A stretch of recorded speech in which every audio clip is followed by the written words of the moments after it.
Hi guys, be the bull welcomes you again. Yes, ये एक dual type of company है। सारी बातें करेंगे उससे पहले अगर मेरी चैनल पे नया है तो सब्सक्राइब कर दीजिए और बेल का बटन हिट करिए ताकि मेरी वीडियोस की रेगुलर नोटिफिकेशन आपको मिलती रहे और आपकी स्टॉक मार्केट की जर्नी और भी ज़्यादा सक्सेसफुल और कॉन्फिडेंट हो पाए।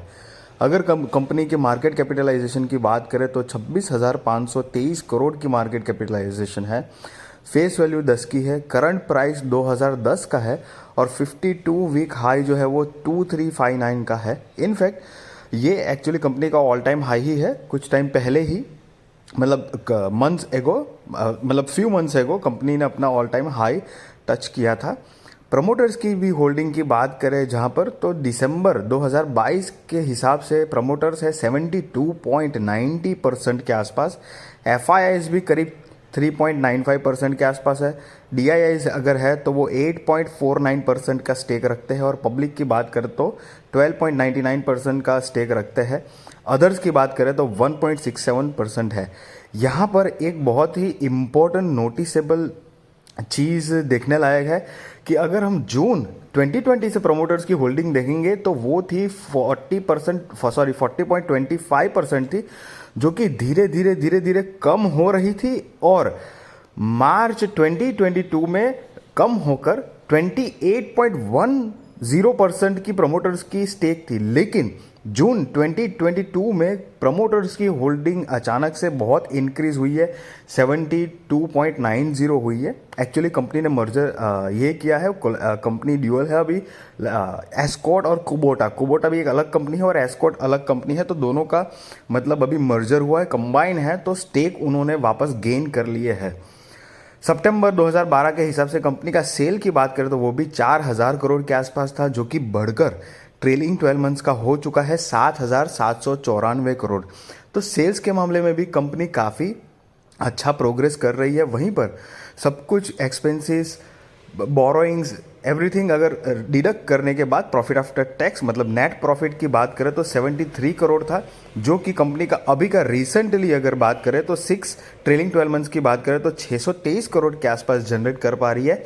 यहाँ पर भी पिछले 3 साल का अगर कंपेयर करें तो मतलब 2021 में कंपनी का प्रॉफिट था 872 करोड़, जो थोड़ा कम हुआ 736 करोड़, और इस वक्त थोड़ा ज़्यादा कम हुआ है 623 करोड़ का है।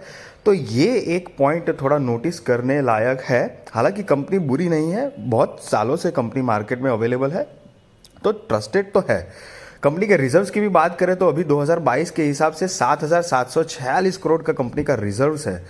टोटल असेट की भी बात करें तो कंपनी के पास 2022 के हिसाब से 9,371 करोड़ का टोटल असेट है, जो कि 5 साल पहले 4,269 करोड़ का ही सिर्फ रिजर्व्स था, तो असेट थी। तो टोटल असेट और रिजर्व्स में भी बढ़ोतरी है, सेल्स भी अच्छे हो रहे हैं।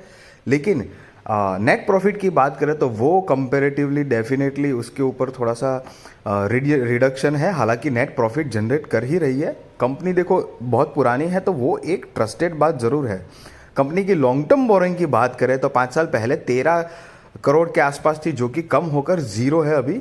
और शॉर्ट टर्म बोरोइंग की बात करें तो वो 5 साल पहले जीरो ही थी, अभी भी जीरो ही है। बट शॉर्ट टर्म बोरोइंग में 4 साल पीछे जाएंगे तो 269 करोड़ की कंपनी के ऊपर शॉर्ट टर्म बोरोइंग थी, जो कि कंपनी ने धीरे धीरे करके जीरो कर दी है। तो company actually completely debt free है।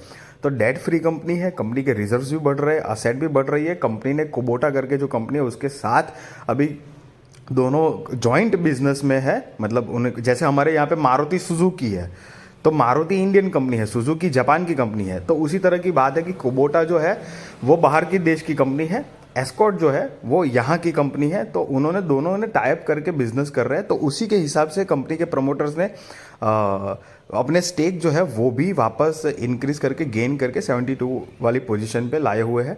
कंपनी जो है ना एक्चुअली ऑटोमोबाइल और ये एग्रीकल्चर दोनों में क्यों है, एक्चुअली कंपनी को सेक्टर जो लगता है वो ऑटोमोबाइल सेक्टर ही लगता है, बट कंपनी ट्रैक्टर, टिलर, जो कि एग्रीकल्चर खेत खलियान में भी वो फार्मिंग के टाइम पे जो यूज़ होते हैं आपने देखे ही होंगे, तो उनकी बनावट जो है मैन्युफैक्चरिंग भी ये कंपनी करती ही है।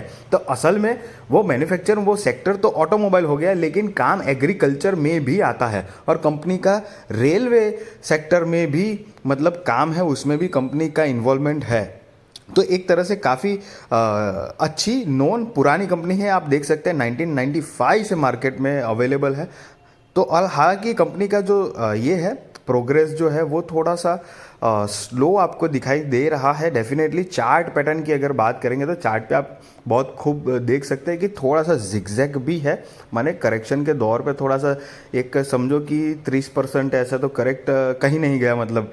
तो अगर पिछले कुछ ईयर्स की बात करें तो हमारा एग्रीकल्चरल जो ग्रोथ है वो भी काफ़ी बढ़ा हुआ है। ऑटोमोबाइल तो एकदम ट्यून अप पे आ ही गया है, वो तो आपको पता ही है। और रेलवे में भी नए नए नए काफ़ी अच्छे प्रोजेक्ट्स आ रहे हैं। और ये कंपनी जो है वो डायरेक्टली इनडायरेक्टली ये तीनों जगह पे इन्वॉल्वमेंट रखती है। तो इसलिए ये कंपनी को डेफिनेटली फोकस रखना ही चाहिए। ये सारी बात आपको इसलिए बता रहा हूँ कि कंपनी तो नाम जान के कुछ नहीं है, कंपनी का थोड़ा बिजनेस क्या कर रही है, कितने टाइम से अवेलेबल है, क्या प्रॉफिट जनरेट कर रही है, बहुत सारे ऐसे फैक्टर्स होते हैं जो आप नोटिस करेंगे तो वक्त के साथ आपको समझने में आसानी होगी क्या किस तरह से कंपनी प्रोग्रेस कर रही है, उसकी अंडरस्टैंडिंग में थोड़ी इजी होगी इस तरह से। इसलिए मैं सारी बात करता हूँ गाइस। ये सारे के सारे जो हमने डेटा देखे ना वो एस्कॉर्ट्स कुबोटा के ही देखे हैं। 2016 की करंट प्राइस है, ऑल टाइम रिटर्न जो है वो 1475% का है। 1995 से अवेलेबल है, एक्चुअली उससे भी पुरानी है, मतलब अब शेयर उसका बॉम्बे स्टॉक एक्सचेंज के हिसाब से 1995 से है। और आई होप कि मैंने एक रिक्वायर्ड इन्फॉर्मेशन आपको शेयर की होगी ताकि आपको इस कंपनी के स्टॉक के बारे में एक जानकारी, इन्फॉर्मेशन, नॉलेज अच्छा प्राप्त हुआ होगा। अगर मेरी चैनल पे गाइज नए हैं तो प्लीज़ मेरे चैनल को सब्सक्राइब कर दीजिए, बेल का बटन हिट करिए ताकि आपकी स्टॉक मार्केट की और फाइनेंशियल जर्नी और भी ज़्यादा बेहतरीन, खूबसूरत और सक्सेसफुल हो पाए। बिकॉज ये इन्फॉर्मेशन और जो नॉलेज जो होती है बढ़ती है, वही आपको सबसे ज़्यादा इन वक्त के साथ शेयर मार्केट में इन्वेस्टमेंट की जर्नी में बहुत हेल्पफुल होने वाला है और वही रहेगा। और मेरी कोशिश भी उसी तरह की रहती है आपके लिए। सी यू देन, मिलते हैं नेक्स्ट वीडियो में।